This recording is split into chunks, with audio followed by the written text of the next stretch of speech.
The Architecture of Arrogance, from the Berlin Conference to the Greenland Purchase. If you're watching this on My Blackness 100, don't scroll. Do not look away. You are witnessing a glitch in the matrix of global power. You are watching the mask of international law slip, revealing the scarred imperial face that has been hidden for over a century. Donald Trump did not invent the idea of taking Greenland. He didn't dream up a radical new doctrine of expansion. He simply forgot to whisper. He spoke the quiet part of Western history with the volume of an empire that assumes the world is still its personal bank account. Right now, Europe is in a state of high alert. The halls of Brussels are whispering. The diplomats in Copenhagen are trembling. The analysts are frowning over maps. Why? Because the United States, the leader of the free world, looked at a sovereign territory and didn't see a people. It didn't see a culture. It saw strategic real estate. It saw a price tag. The U.S. has always treated geography as a negotiation. Louisiana was a transaction. Alaska was a receipt. Hawaii was a theft disguised as a takeover. Puerto Rico remains a colony with a different name. So when Trump says we need Greenland for security, he is not being a madman. He is being a historian. He is being historically consistent with the blueprint of Western expansion. But notice the reaction. Europe treats this like madness. Why? Because this time the land is white adjacent. This time the people look like them. This time the civilization is considered legitimate by the very people who defined the word. And this is exactly where black excellence enters the room, uninvited, overqualified, and holding the receipts. Stay with me. This is My Blackness 100. Like, share, hit that notification button for more black excellence and black empowerment video, and remember to drop your comment. Today, we aren't just talking about a frozen island. We are talking about the selective amnesia of the modern world. We are talking about why the world panics when Europe tastes even a single drop of the medicine Africa was forced to drink for centuries. The Berlin Conference, the original sin. To understand why the Greenland proposal feels like a ghost story to Africans, we have to go back to 1884, the Berlin Conference. Imagine a room full of men who have never stepped foot on African soil. They have never tasted the water of the Niger. They have never seen the sunrise over the Zambezi. Yet they sat with rulers and pens, carving up a continent like it was a Sunday roast at a gentleman's club. They did not ask permission. They did not negotiate with the kings and queens of the Ashanti, the Zulu, or the Abyssinians. They declared Africa terra nullius, empty land, even though it was teeming with life, even though it was the cradle of human genius. They called our civilizations tribes to make our destruction feel like management. They called our governance chaos so they could justify their order. The Berlin Conference wasn't diplomacy, it was a corporate merger of empires. Africa was carved like meat, not mapped like a homeland. And did Europe panic then? No, Europe celebrated. They popped champagne in London, Paris, and Berlin while they drew lines through families, through languages, and through thousands of years of established history. So excuse us, forgive the African diaspora if we find it deeply, darkly ironic that Europe now trembles at the idea of land being taken for strategic reasons. Because that phrase, strategic interest, that is the dialect of the colonizer. That is the language that turned our ancestors into labor and our soil into concessions. Europe is suddenly concerned about territorial integrity, but where was that integrity when they were slicing the Congo into a private rubber plantation for a Belgian king? Where was sovereignty when the French were civilizing West Africa at the end of a bayonet? The panic we see today is the panic of a thief who realizes the locks on his own door might not be as strong as he thought. The myth of the civilizing mission. Europe loves the narrative of the civilizing mission.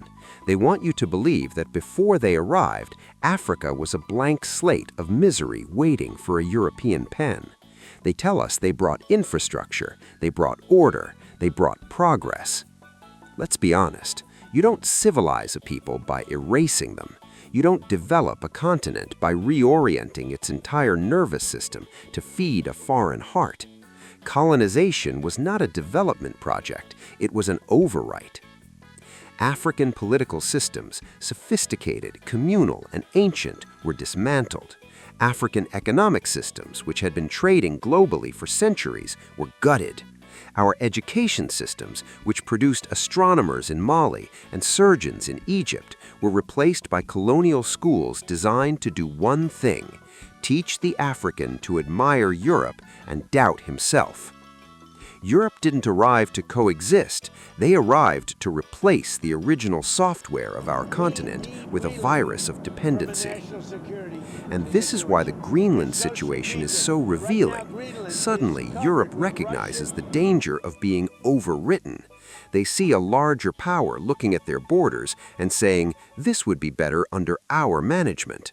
When Trump says Greenland is vital for American security, he is echoing exactly what Britain said about the Suez Canal.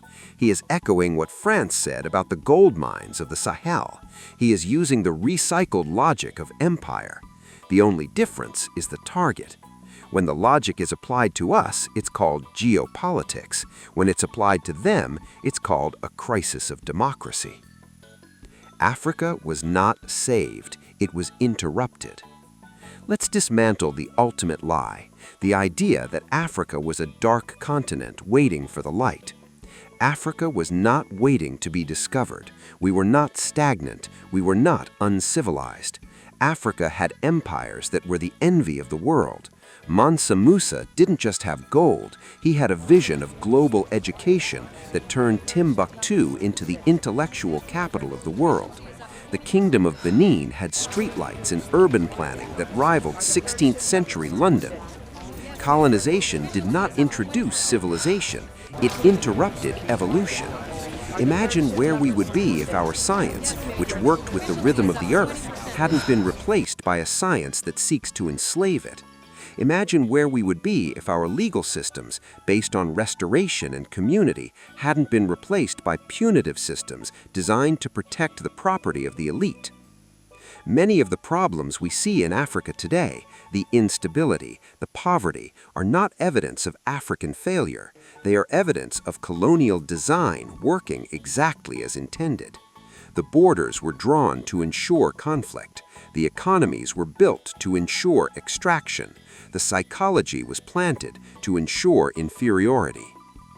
So when Europe reacts emotionally to the idea of losing a piece of land like Greenland, we sit back and we watch. We see your international law. We see your rules-based order, and we remember that these rules were only written once you were finished stealing what you wanted. To the African eye, Europe isn't defending freedom, they're defending the exclusivity of their power. The power of remembering. Black excellence is not just about success in a white world, it is about clarity. It is about the radical act of remembering. Empowerment begins when we realize that our history didn't start with a slave ship, and it doesn't end with a developing nation label. We are the descendants of the people who built the pyramids and survived the Middle Passage. We are the most resilient people on the face of the planet. The global order is terrified because Africans are finally stopping the search for approval and starting the search for truth. Young Africans are no longer asking for a seat at the table. They are questioning why the table is in Europe in the first place. They are questioning why African gold is stored in French vaults. They are questioning why African borders are still defined by the pens of dead European men. When we see Europe panic over Greenland, it confirms a deep truth. Power is fragile. It only looks solid because it spends so much money on marketing. It hides behind confidence, but it is built on the insecurity of knowing that what was taken by force can be lost by force. the double standard of sovereignty. Where was the right to choose when the Mau Mau were being hunted in Kenya? Where was self-determination when Lumumba was being assassinated for wanting Congo's wealth to stay in Congo? When Africans demanded sovereignty, we were called terrorists and rebels. When Europe demands it, it's called patriotism. When we resisted colonization, it was violence. When they resist acquisition, it's defense. This hypocrisy is the fuel of the modern world. Trump's Greenland episode is a gift because it exposes this so clearly.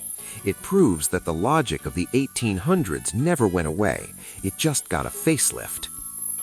The mirror has been turned. This is not just about a president or a specific island. This is about a system built on selective morality. Africa was the laboratory for the world's exploitation. We were the testing ground where the West learned how to bend rules, break spirits, and rewrite maps. But the world is shifting. The center is not holding. The old empires are feeling the cold wind of a multipolar world. Europe reacts emotionally to Greenland because they recognize the imperial hunger. They recognize it because they perfected it. They aren't shocked by the what, they are shocked by the who. If you are still watching this on My Blackness 100, understand this. The story of Greenland is a footnote. The story of Africa is the epic. Black excellence is reclaiming the narrative. It is refusing to be overwritten ever again. It is understanding that the same world that shrugs at our past is the one that panics at its own possible future. The mirror has been turned, and for the first time in a long time, the West doesn't like what it sees. Stay awake, stay excellent, reclaim your history before they try to sell it back to you. This is My Blackness 100. If this made you uncomfortable, good. Growth begins at the end of your comfort zone. Subscribe, like, hit the notification button, share, and comment. And keep your eyes on the map.